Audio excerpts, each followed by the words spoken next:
Meu nome é André Aikawa, nasci em 1974.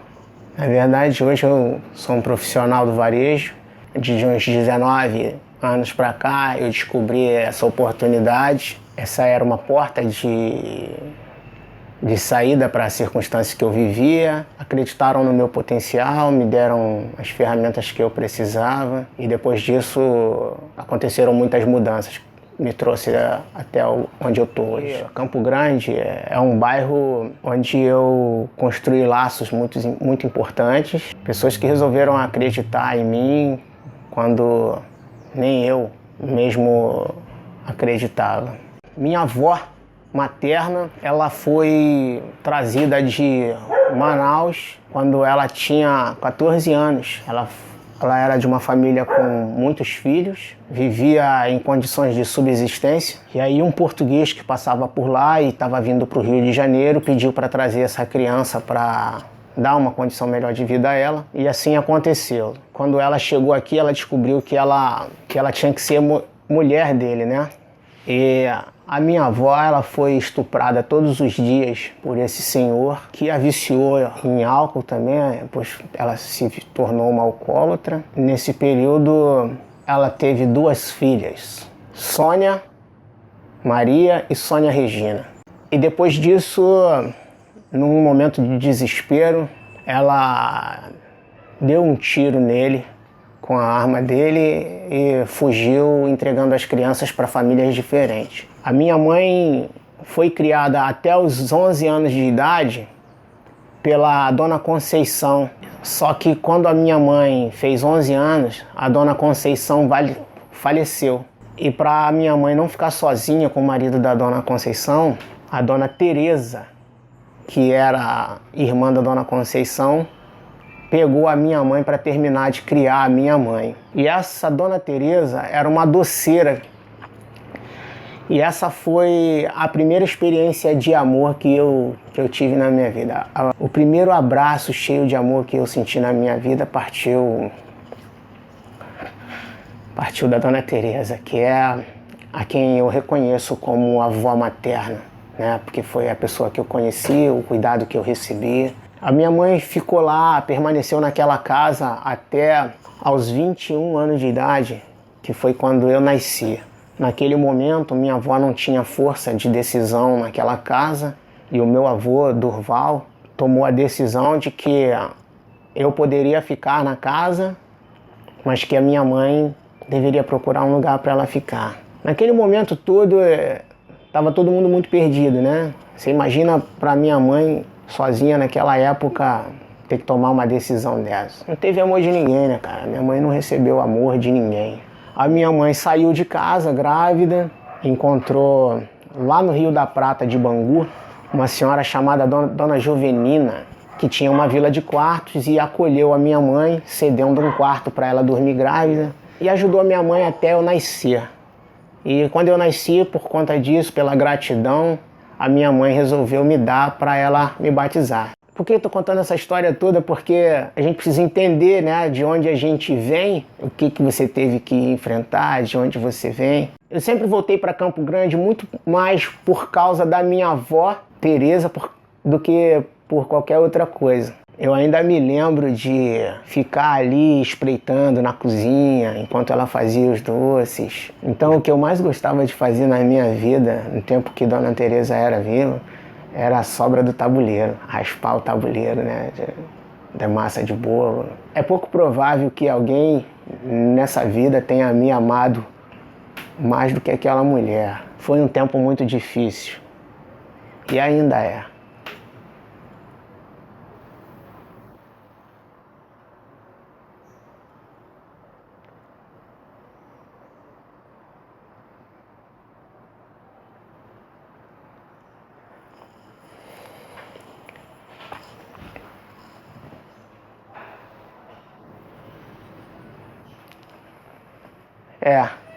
Eu sou de Campo Grande.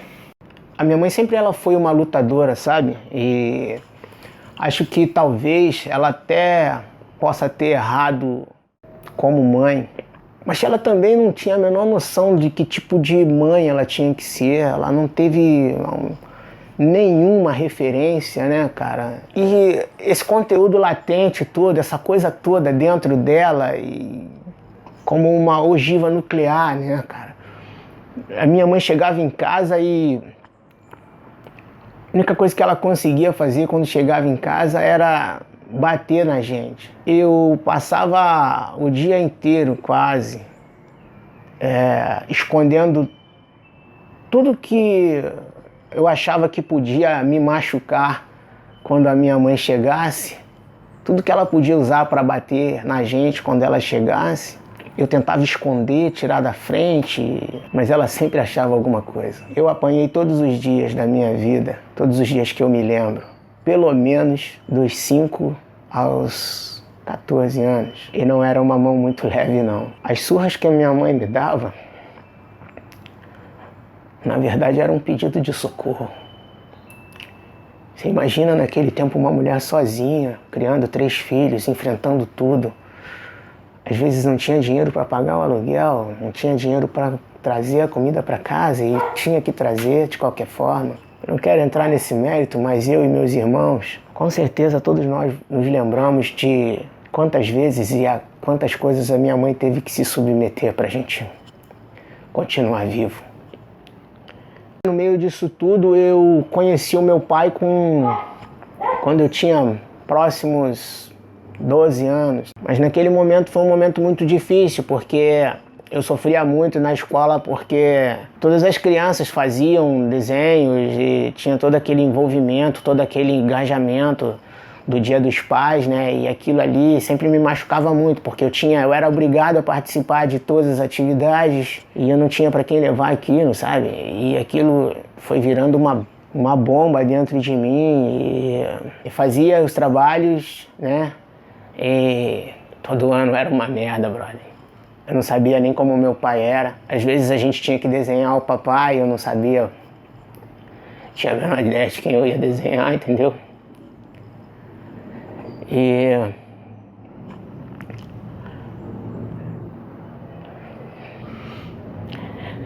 aí eu comecei a pressionar minha mãe, porque eu queria saber quem era meu pai. Eu precisava, todo mundo tinha um pai, eu precisava saber quem ele era, se eu parecia com ele, aquelas coisas todas me sufocando. E eu comecei a cobrar isso da minha mãe, e a nossa relação foi ficando muito difícil por causa disso. Houve um momento em que as coisas ficaram muito difíceis, né? Que a minha mãe acabou entregando o meu irmão mais novo para uma família que morava perto da gente, porque eles, na verdade, eram até o padrinho do meu irmão.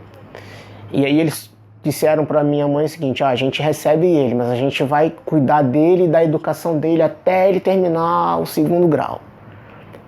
E aí naquele momento ela não tinha outra alternativa, entendeu? E como era perto, e assim foi feito, né? O Vitor, que é um ser humano maravilhoso, um garoto extraordinário, né?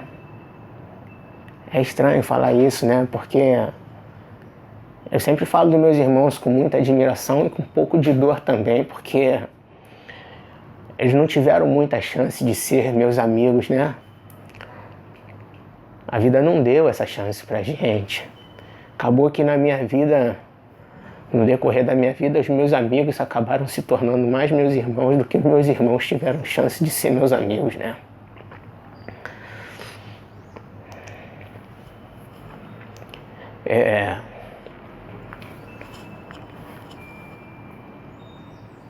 Às vezes tem hora que é foda pra falar, mano.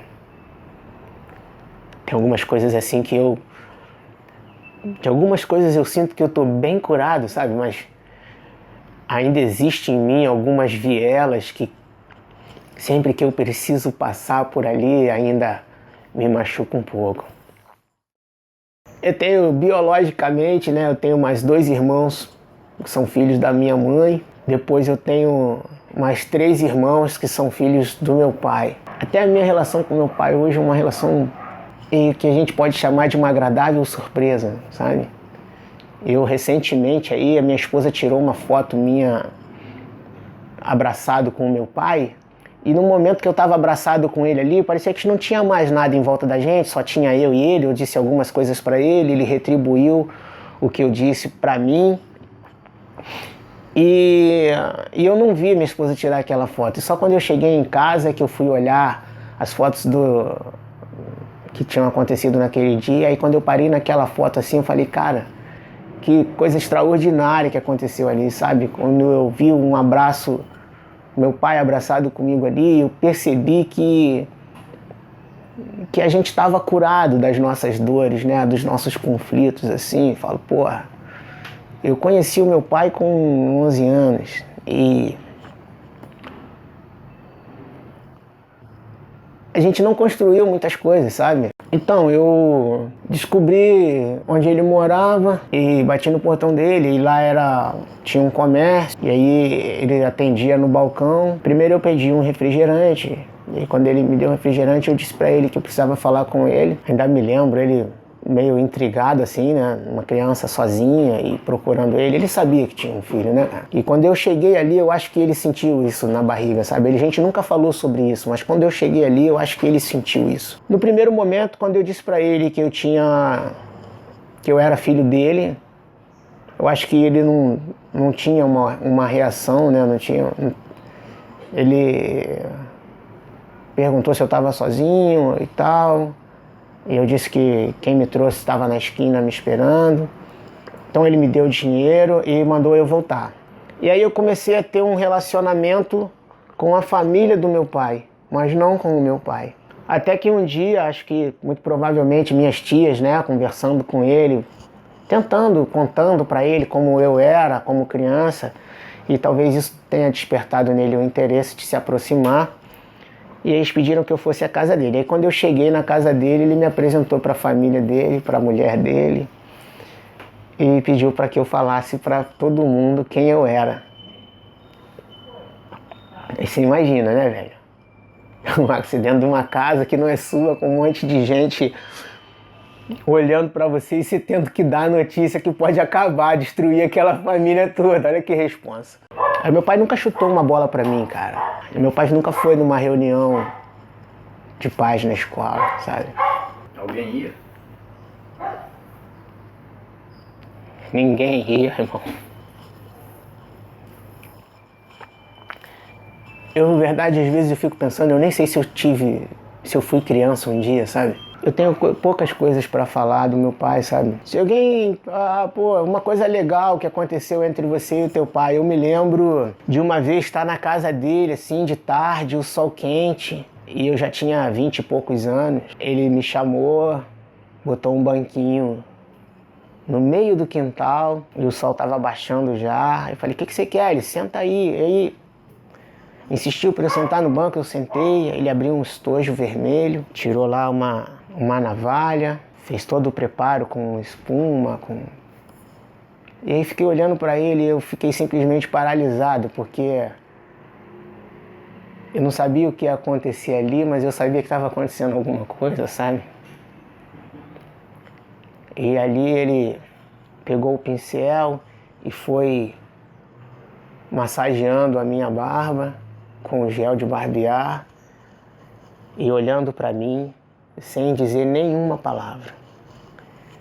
Eu também não conseguia falar nada, sabe? Ficava olhando para ele, tipo, passando milhões de coisas na minha cabeça e em cada uma delas uma pergunta: o que esse cara tá fazendo? Depois disso ele me barbeou, depois disso ele limpou o material, guardou e disse: tá pronto. Talvez, sem dizer uma palavra, essa tenha sido a conversa mais bonita que a gente teve. Sabe, eu vi carinho ali, eu vi um monte de coisa ali que eu não tinha visto a minha vida toda, né? Nessa época eu estava num momento pior da minha vida. Eu não convivia com as pessoas, eu aparecia para elas. E houve um momento que eu perdi as esperanças mesmo, sabe? Eu falei, cara, eu não tinha um plano para o futuro.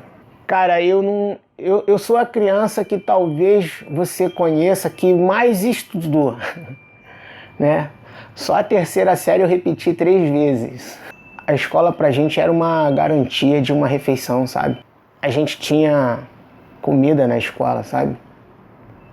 a gente não faltava aula porque se a gente faltasse a aula, a gente ia ficar com fome até o outro dia, às vezes.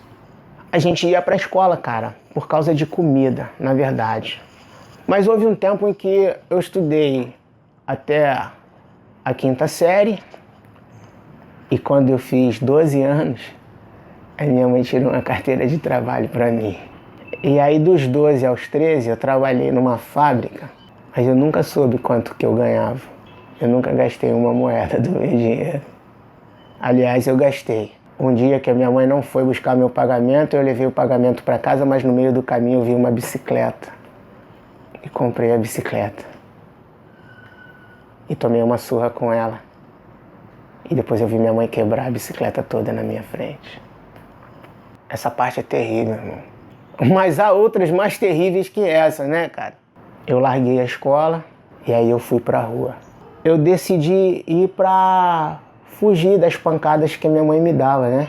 Na verdade, eu não aguentava mais apanhar por qualquer coisa, cara. Às vezes eu não precisava fazer nada pra apanhar, sabe? A minha mãe chegava em casa nervosa com tudo que estava acontecendo na vida dela, por toda aquela circunstância e a única forma dela extravasar que ela via era bater na gente, sabe? Tudo que a minha mãe não podia revidar no trabalho, na rua, né? Tantas ofensas, tantas humilhações. Ela, coitada, sem nenhum preparo emocional, né? Ela transferia tudo pra gente, né? Descarregava na gente. Minha mãe nunca tinha batido na minha cara, né, cara? Mas teve um dia que ela bateu, sem querer, mas bateu. E quando ela bateu na minha cara, eu já tinha força pra segurar ela. E eu não pensei em nada, sabe? Eu segurei ela pelo braço, eu me lembro disso, que você nunca mais vai me bater, você nunca mais vai me bater. Eu repeti isso, mas enquanto eu tive força pra gritar ali, olhando na cara dela, dizendo que ela nunca mais ia me bater, eu fiz, depois eu joguei a minha mãe no sofá e saí. Às vezes quando a gente tá dentro de casa, a gente quer ter uma liberdade, né? Mas a gente não faz a menor noção do que é liberdade. O que é liberdade? Quem é que pode definir liberdade? Mas quando eu cheguei na rua, velho, comecei a apanhar de verdade. 1 ano na rua, assim, eu parei, senti vontade de voltar pra casa, sabe? Porque eu parei pra pensar nas porradas que minha mãe me dava e aí eu comecei a ver amor nas porradas que minha mãe me dava, sabe? Eu comecei a ver remorso. A vida te bate o tempo todo, irmão. E bate sem remorso, sabe? E eu senti vontade de voltar pra casa também. Mas eu não queria voltar, né, cara? Porque já tinha quebrado muitas coisas, já tinha machucado muitas coisas. Eu achava que passava fome dentro de casa às vezes, né? A fome que eu senti, brother, na rua, não fazia ideia de que horas eu ia comer, se eu ia comer. Na rua, às vezes, a tua única alternativa é enterrar a cara numa lata de cola. Mas muitas das vezes o moleque tá enterrando a cara na lata de cola, cara, porque ele não tem comida. Cola tem. Tem muita gente que fala de fome aí, cara, mas não tem a menor noção do que é fome, de verdade. Na rua você tem que ser, às vezes, homem, às vezes tem que ser bicho. Porque na rua não dá pra se submeter às coisas de uma forma muito democrática, sabe?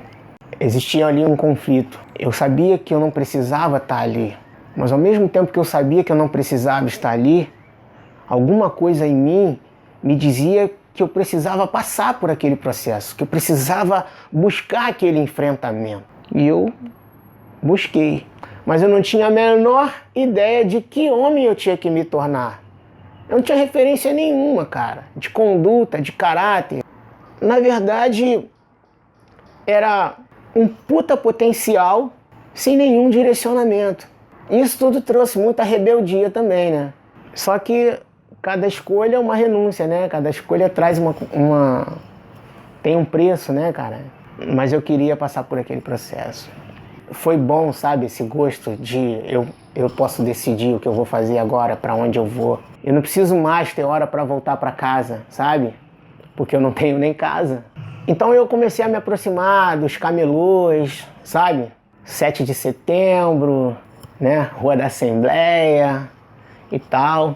Tinha uns caras bacanas ali Os caras bacanas mesmo, cara. Eu senti até agora um pouquinho de saudade dos caras, que os caras eram bacanas mesmo. Mas a partir desses caras eu comecei a me aproximar dos caras do sebo, que eram os caras que vendiam livros na calçada e tal. Tem um personagem muito importante nessa história. É um militante ferrenho, tá? Professor de filosofia, mas na época era só um estudante. E era um cara muito bacana e um cara que me dava livros. Um cara que me despertou o interesse pela leitura.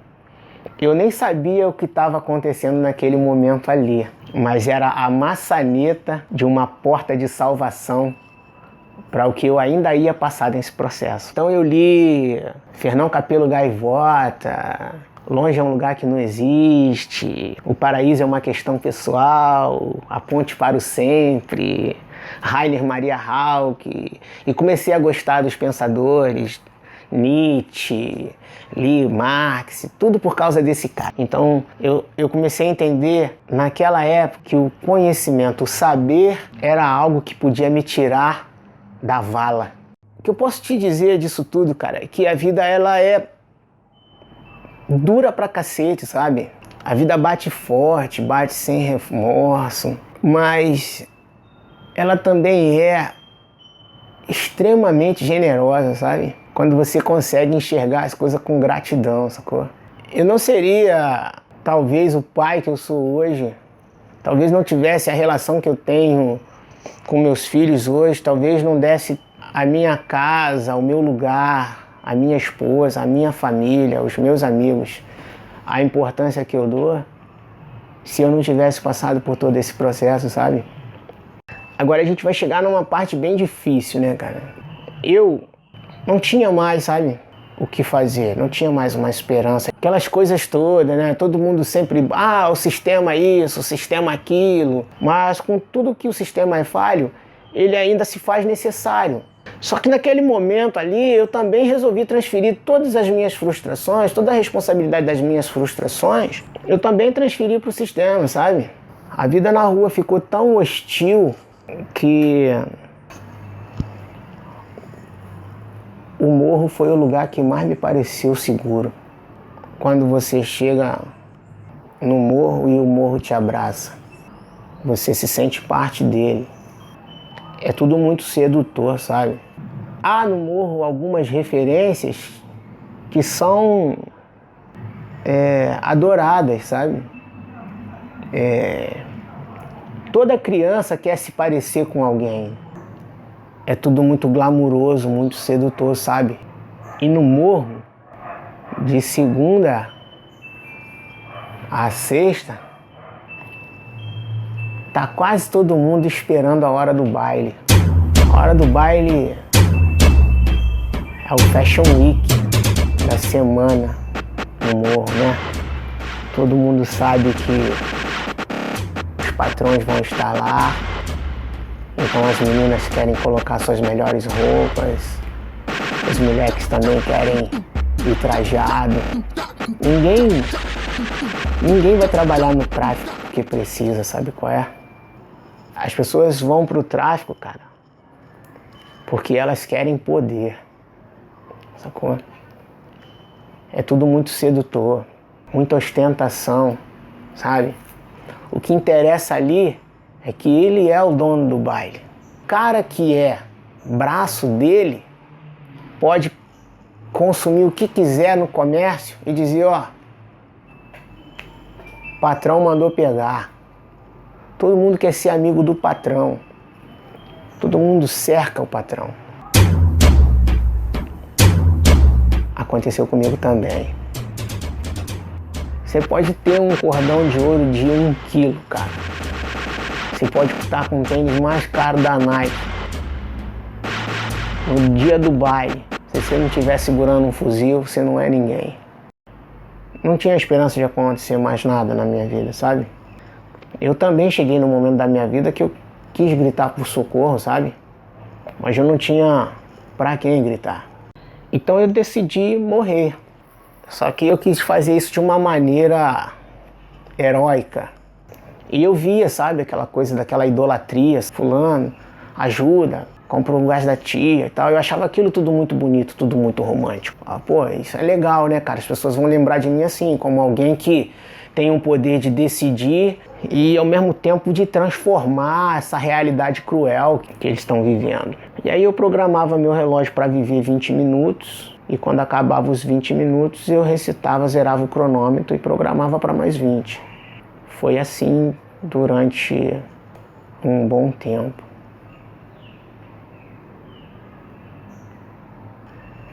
Eu comecei fazendo o que todo mundo faz, né? Vai ali pra mim. Comecei a ganhar a confiança das pessoas. Começaram a me dar ferramentas, né? Para trabalhar. Eu sabia fazer conta muito bem, ainda sei. Enfim, cara, os caras me transformaram num soldado, né? Eu passei a andar num grupo seleto de pessoas que acompanhavam o dono do lugar. Só que quando você chega nesse ponto, não dá mais pra você ficar em cima do muro, sabe? Não é mais só o garoto que vai ali pra mim. Não dá pra andar pra trás, sabe? É pra frente o tempo todo. Aprender a comprar, aprender a vender, aprender a administrar, aprender a barganhar, aprender a defender, aprender a invadir.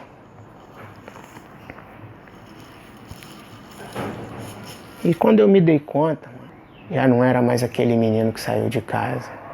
E como eu te falei, não era mais uma questão de precisar. Eu comecei a gostar daquilo. Porque o tráfico não recruta ninguém, cara. O tráfico, ele é alimentado por um voluntariado. E eu vi famílias inteiras serem destruídas por causa dessa vaidade, por causa, sabe, desse glamour. Tem várias coisas que eu me arrependo. Existem coisas que você pode mudar.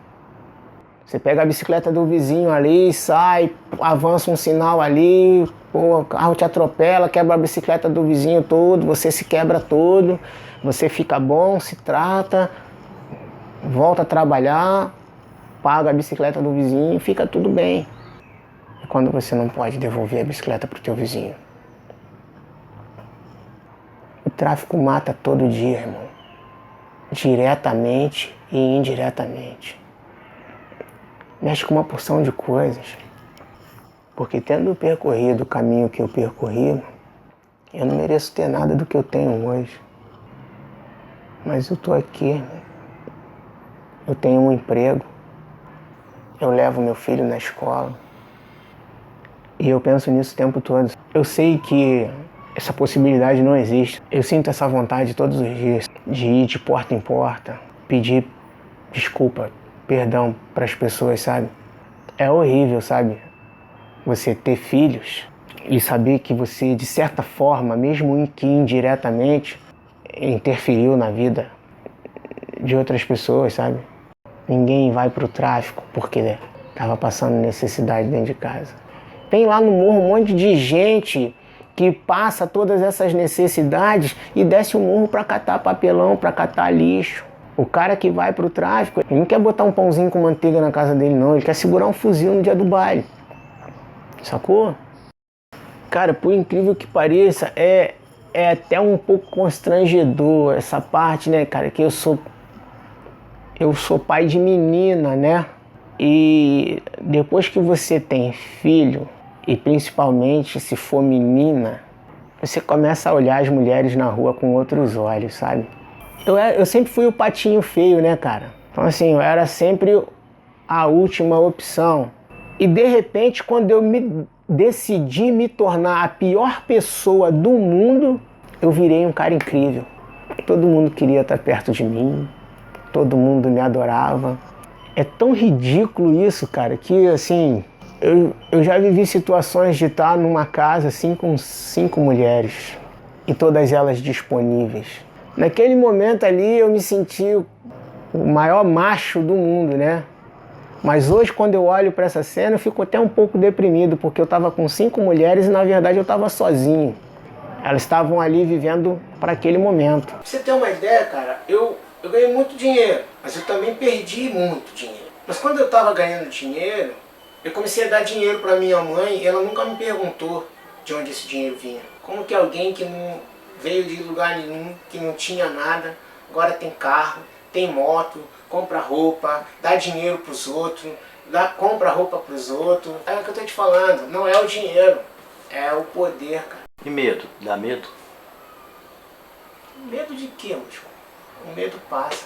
Mas uma coisa que acontece toda hora. Porra, a primeira incursão que tiver no morro, vai ter barulho, vai ter tiroteio, vai ter correria, tua adrenalina vai a 1000 graus. A vida volta ao normal, depois que as coisas todas se encaixam no seu lugar. Outra incursão.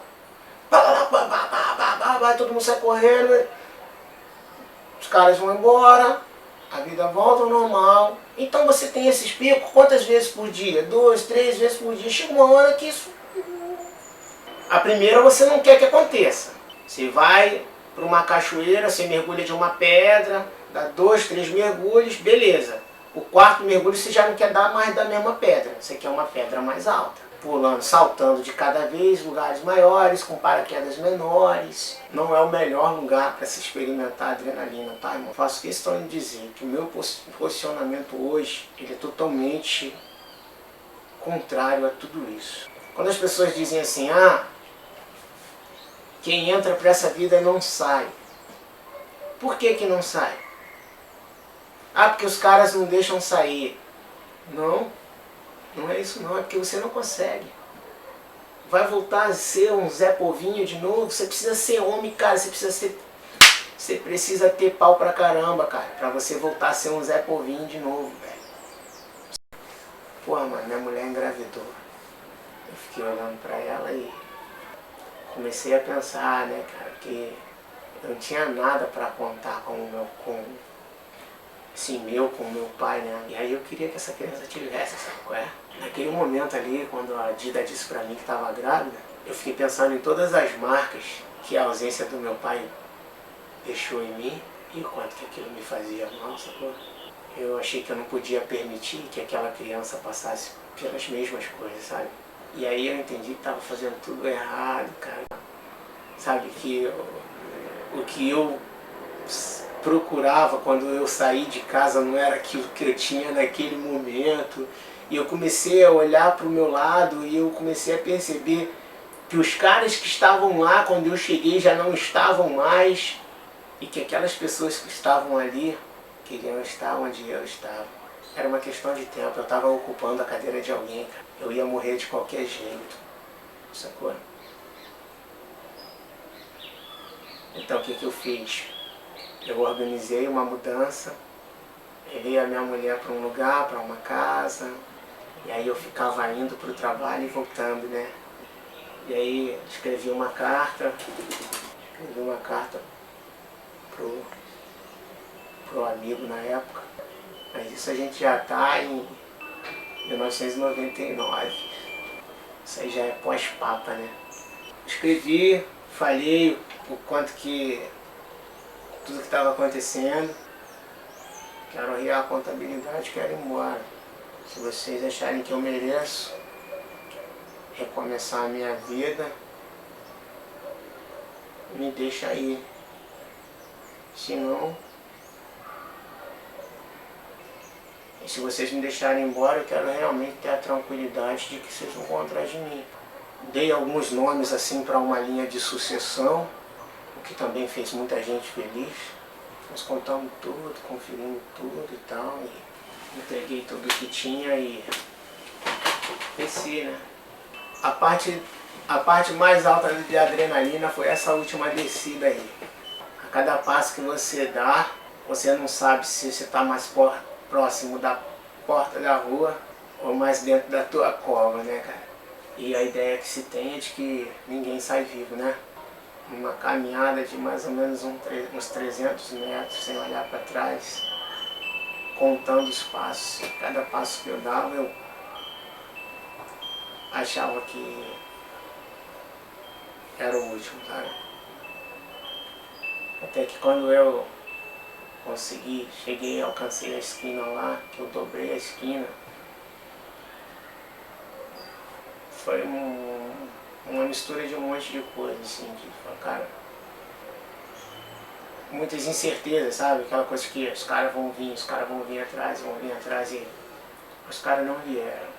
E a vida começou toda de novo, né? Do zero. Eu morei num terreno baldio, dentro de uma barraca de camping. E aí a vida voltou a ser dura de novo. E aí voltei a encontrar pessoas extraordinárias de novo. O filho que a sua esposa estava esperando nasceu? Nasceu, cara. Nasceu. Foi um divisor de água na minha vida, porque a partir dessa criança,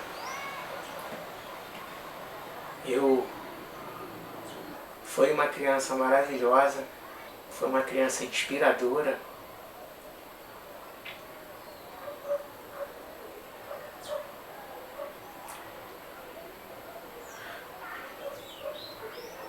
É uma mulher linda e está se tornando um ser humano extraordinário. Jamais pensei que um dia teria alguém, um ser humano como esse, me chamando de pai. O pai que eu sempre procurei, o pai que eu procurei a minha vida toda, eu encontrei, eu sou ele.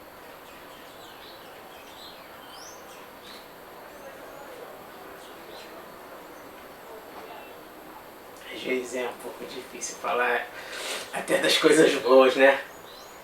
Porque o caminho é muito duro, mas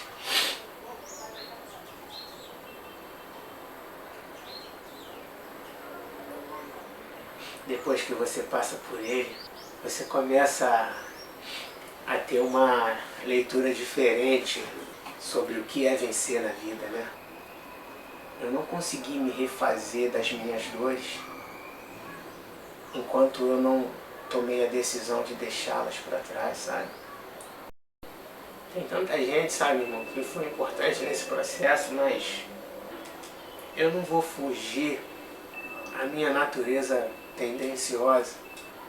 Eu sou pai de 4 filhos.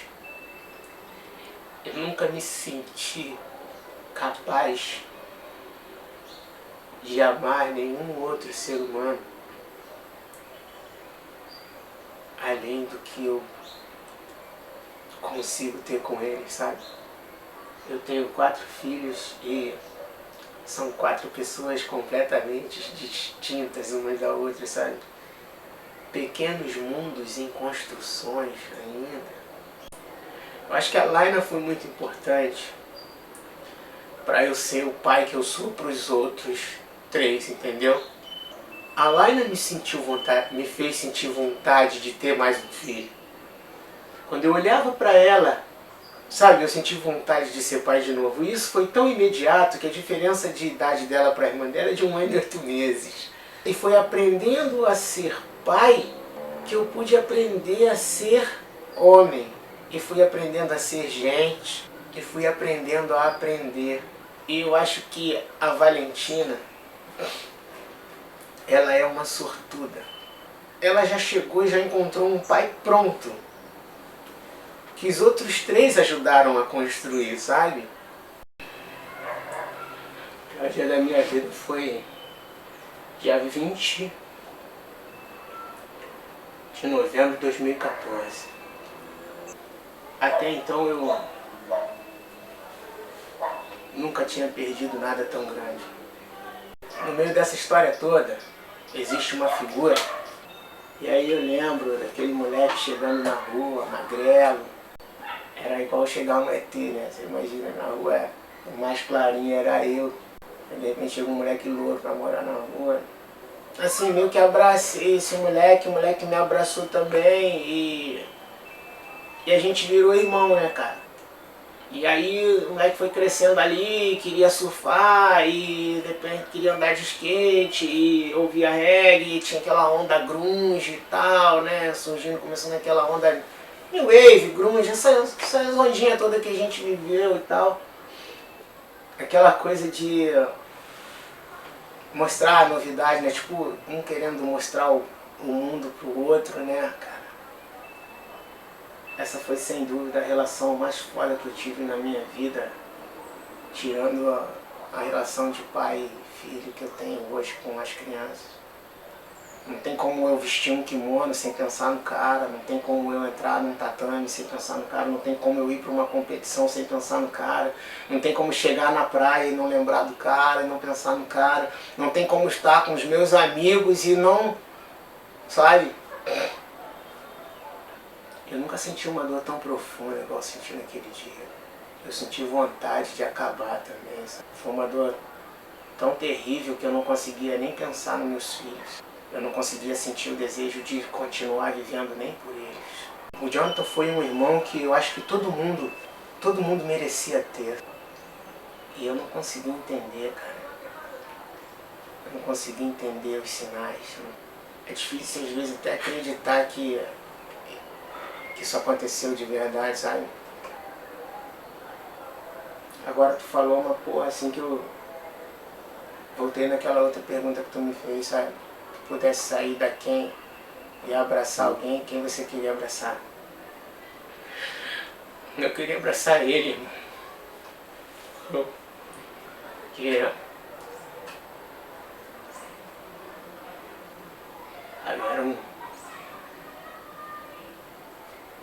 um abraço que fazia a minha força dobrar de tamanho, sacou? O jiu-jitsu aparece na minha vida com o fim do meu casamento, né? Eu precisava me ocupar, encher o meu tempo para eu não ficar ali sofrendo com aquela sensação de fracasso, né? Me machucava muito. Como eu te falei, eu sempre persegui essa ideia de família. E quando um casamento acaba, o filho vai crescer em outra casa, isso tudo é ruim pra caramba. Existe o dia mais feliz, mano?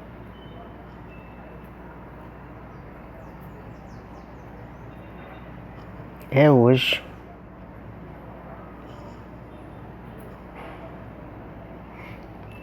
E sempre será. Quantas vezes tu já subiu a Pedra da Gávea? 27 vezes. Mas eu vou fazer 100. É um dos lugares onde eu mais gosto de ficar. Porque o tempo de subida é o tempo suficiente para eu preparar o meu espírito e me desintoxicando. Eu vou deixando minhas toxinas pela trilha. E quando eu chego lá em cima, no cume da montanha, eu me sinto totalmente limpo para entregar o que eu vou entregar quando eu vou para lá. E essa parte, me perdoa, mas é intimidade. É intimidade minha com o Espírito Santo. Tu já levou muita gente lá? Sempre levo. Só levo as pessoas que eu amo e as pessoas que se aproveitam das pessoas que eu amo. É um lugar magnífico. Eu li uma vez na timeline de um amigo meu que não é a velocidade nem o destino, mas a beleza do caminho. E eu trouxe isso pra minha vida e levo desse jeito.